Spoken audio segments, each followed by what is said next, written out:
അനുതപിച്ച് ഏറ്റുപറയാത്ത ഒരു പാപവും ദൈവം ക്ഷമിക്കുകയില്ല.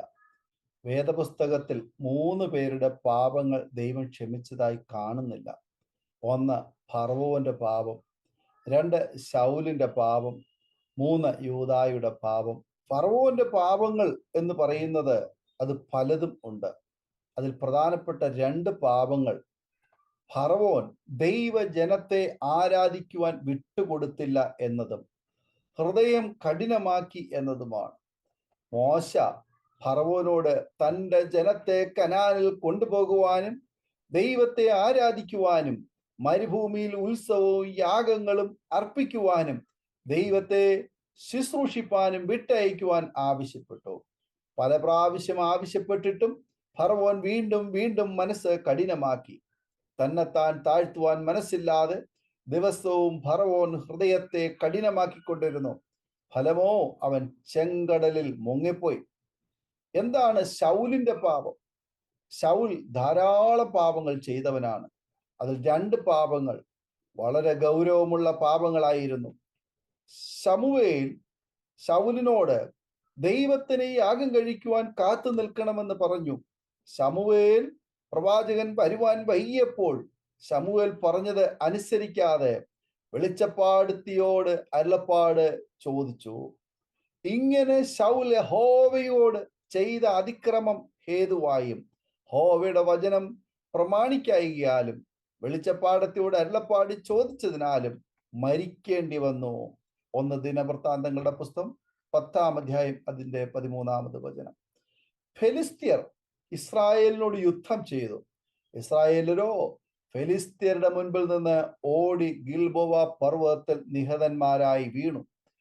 ഫെലിസ്ത്യർ ശൗലിനെയും മക്കളെയും പിന്തുടർന്നു ചെന്നു. ഫെലിസ്ത്യർ ശൗലിന്റെ മക്കളായ യോനാഥാനെയും അബീനാദാബിനെയും മൽക്കീശുവിനെയും വെട്ടിക്കൊന്നു. ശൗലിന്റെ നേരെ പട മുറുകിയപ്പോൾ ശൗൽ തന്റെ ആയുധവാഹകനോട് പറഞ്ഞു, ഈ അഗ്രചർമ്മികൾ വന്ന് തന്നെ അപമാനിക്കാതിരിപ്പാൻ അവന്റെ വാളൂരി ശൗലിനെ കുത്തുക എന്ന്. എന്നാൽ അവന്റെ ആയുധവാഹകൻ ഏറ്റവും ഭയപ്പെട്ടത് കൊണ്ട് അങ്ങനെ ചെയ്തില്ല. അതുകൊണ്ട് ശൗൽ ഒരു വാൾ പിടിച്ചു അതിന്മേൽ വീണു മരിച്ചു. അനുസരണക്കേടിന്റെയും അതിക്രമങ്ങളുടെയും നിമിത്തവും ദൈവത്തെ മറന്ന് മന്ത്രവാദികളുടെയും വെളിച്ചപ്പാടിന്റെയും പുറകിൽ പോയതിന്റെ ദാരുണ ഫലം ശൗൽ അനുഭവിച്ചു. യൂദായുടെ പാപം. യൂദായുടെ പാപം ദ്രവ്യാഗ്രഹമായിരുന്നു. യൂദായ്ക്ക് പാപബോധമുണ്ടായി. പക്ഷെ പാപം അനുതാപത്തോടെ ഏറ്റുപറയേണ്ടവന്റെ മുൻപിൽ ഏറ്റുപറഞ്ഞില്ല. യേശുവിനെ അവന്റെ ചുംബനത്താൽ ഒറ്റിക്കൊടുത്ത് ക്രൂശിക്കുവാൻ കൊണ്ടുപോകുന്നത് അവൻ കണ്ടതാണ്. അവന് മാനസാന്തരപ്പെടുവാൻ ധാരാളം അവസരങ്ങൾ ഉണ്ടായിരുന്നു. എന്നാൽ അവന്റെ പാപം കർത്താവിനോട് ഏറ്റുപറഞ്ഞില്ല. അവൻ കെട്ടിത്തൂങ്ങി കെട്ടിയ കയർ പൊട്ടി കല്ലിൽ വീണ് കുടൽ തുറിച്ചു മരിച്ചു എന്ന് അവിടെ തിരുവെഴുത്തുകൾ കാണുന്നു. ഏറ്റുപറയേണ്ട പാപം ഏറ്റുപറയണം. അവർക്കാണ് രക്ഷയുടെ സന്തോഷം തിരികെ ലഭിക്കുക. ലംഘനം ക്ഷമിച്ചും പാപം മറച്ചും കിട്ടുന്നവനാണ് ഭാഗ്യവാൻ. ദാവീദ് കൊടും പാപങ്ങൾ ചെയ്തവനായിരുന്നു, വ്യഭിചാരവും കൊലപാതകവും. എന്നാൽ ഹൃദയം നുറുങ്ങി അനുതപിച്ചപ്പോൾ ദൈവം വലിയ പാപങ്ങൾ ക്ഷമിച്ചു. ദൈവത്തിന്റെ ഹൃദയപ്രകാരമുള്ള മനുഷ്യനായി ദാവീദ് മാറി. ദാവീദിന്റെ പുത്രനായി യേശു പിറന്നു. യേശുവിനോടൊപ്പം ക്രൂശിൽ തറയ്ക്കപ്പെട്ട കള്ളൻ അനുതപിച്ചു. യേശുവിനോട് അപേക്ഷിച്ചപ്പോൾ യേശുവിനോടൊപ്പം പറുദീസയിൽ ഇരിക്കുവാൻ ഉള്ള ഭാഗ്യം അവന് ലഭിച്ചു.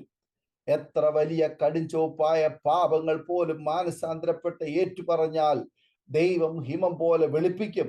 അതിനാൽ അനുതാപത്തോടെ ദാവീദിനെ പോലെ ദൈവസന്നിധിയിലേക്ക് കടന്നു വന്ന് നമ്മുടെ ചെറുതും വലുതുമായ പാപങ്ങൾ ഏറ്റുപറഞ്ഞ് രക്ഷയുടെ സന്തോഷത്തെ നമുക്കും സ്വന്തമാക്കാം. ഈ വചനങ്ങളാൽ ദൈവം നമ്മെ അനുഗ്രഹിക്കുമാറാകട്ടെ. ആമേൻ. ഓർമ്മയുടെ മനോരഥത്തിൽ മായാത്ത ഓർമ്മയ്ക്കായി അരോമ മാട്രിമോണിയിൽ നിന്നും ജീവിത പങ്കാളിയെ കണ്ടെത്തൂ. നിങ്ങൾ ഒരു ക്രിസ്തീയ ജീവിത പങ്കാളിയെ അന്വേഷിക്കുകയാണോ?